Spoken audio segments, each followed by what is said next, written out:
seen you pour out, turn back to praise. When the darkness closes in, Lord, still I will say, blessed be the name of the Lord, blessed be your name, blessed be the name of the Lord, blessed be your glorious name. Blessed be your name, the sun shining down on me, the world all that it should be. Blessed be your name. Blessed be your name, on the road marked with suffering, with pain and the offering. Blessed be your name. Every blessing you pour out, turn back to praise. When the darkness closes in, Lord, still I will say, blessed be the name of the Lord, blessed be your name, blessed be the name of the Lord, blessed be your glorious name, blessed be the name of the Lord, blessed be your name. Never take away, you give and take away. My heart will choose to say, Lord, blessed be your name. You give and take away, you give and take away. My heart will choose to say, Lord, blessed be your name. You give and take away, you give and take away. My heart will choose to say, Lord, blessed be your name. Blessed be the name of the Lord, blessed be your name. Blessed be the name of the Lord, blessed be your glorious name. Work once, Jeffrey. I do not need assistant. It's not the problem, so you're in trouble now for saying that. Hey, someone's gonna get a free jug of water when we're all done with this. Who wants water dumped on them? You guys are weird. I'm so thirsty. All right. So bear with me, and here's what I gotta say. For some reason, I like to use stuff that we eat out of and drink out of as visual aids. I don't really know if you drink out of this, but maybe put flowers. Whatever it is, it costs $1. So, imagine, for the sake of what I got to do right here, that once again, this is us. This is us. Now imagine that every day, or every time that we wake up or we start to do something, we start to let things into our lives. And here are some things, what I'm going to say, not necessarily bad things, but not necessarily good things either. Like, for instance, some things we let into our life, school. We just get so fixated on school, on good grades, on going to the right schools, that it just consumes our life, starts to take up, parts in our life. Then we can go and we can go, you know what?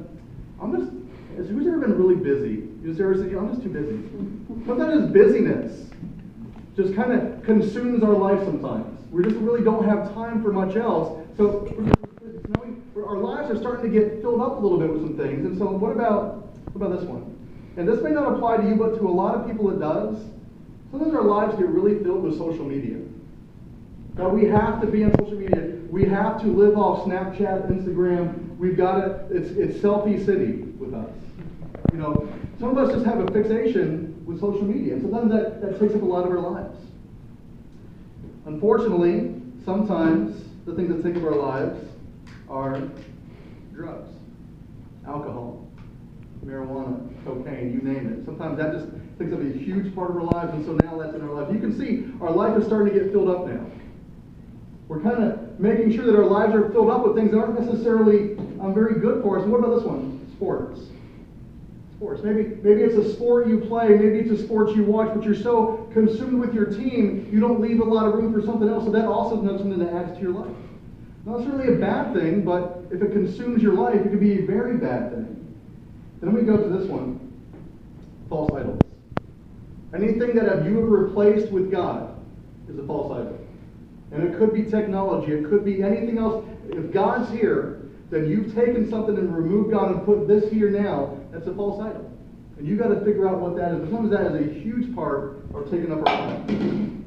Sometimes, ooh, this is a good one, relationships. Sometimes that cute boy or that cute girl that you are so in love with that you can't wait to see them, and they're your sole focus on life. They take up a huge... I could have put 10 ping pong balls in here for this one. Relationships. What about this one? What about celebrities? How often are sometimes people so fixated by celebrities, by sports athletes, that we idolize and we worship? We don't know anything about them except their stat sheet, but we focus on celebrities. And they fill up our lives and keep tracking what they're doing. Here's another good one.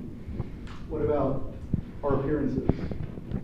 How often do we focus so much on appearances, on what people think that we should look like? When we don't care about what's on our inside, we care about what is on our outside, so much appearances. And you can see our life is so filled up right now. I'm not even done yet. What about this one? What about for some of you, video games. Video games. You'll spend 8 to 10 hours at a time, or even more than that, just playing video games. So fixated on things like that, that's you. Video games. Now we get the tougher ones. The tougher ones. Sometimes life. You can't describe it. Sometimes your life just gets so stinking busy, so complicated. We fill it up with so much stuff. Sometimes just life. And here's the one no one talks about. Scary one. Sin. Or sin. The sin that maybe we've gone to God with and are struggling with, or maybe even that secret sin that we think that nobody knows about. The sin in our lives. And if you look, there's not a lot of room for anything else right now. And what you've done is you definitely have not made a lot of room for God.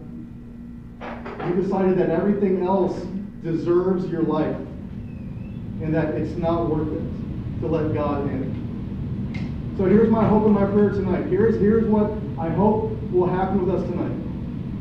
That we'll realize that our lives are filled with things that aren't necessarily good for us, and maybe not necessarily bad with us, but they're definitely not of God. So here's what I hope happens. That by the end of tonight, we'll see that God wants to take all these things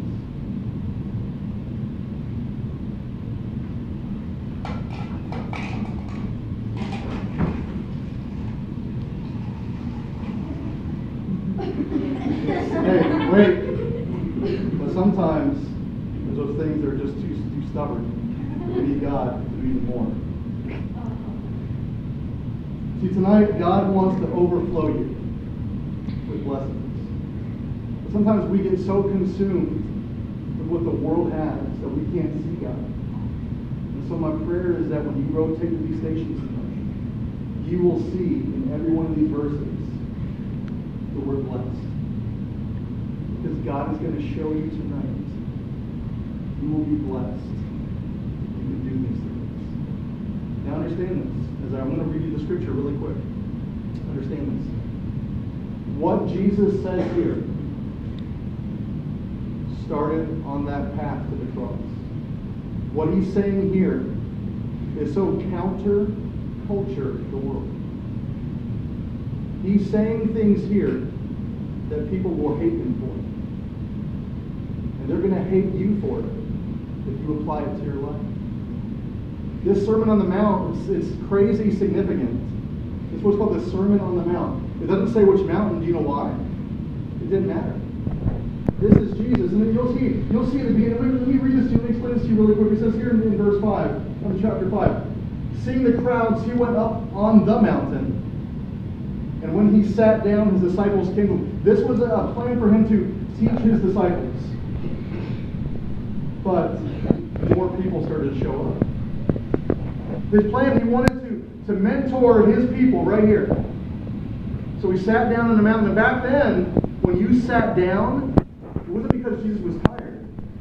It was a sign of leadership. When a teacher would sit down, that would put them in a position of authority back then. So Jesus sat down.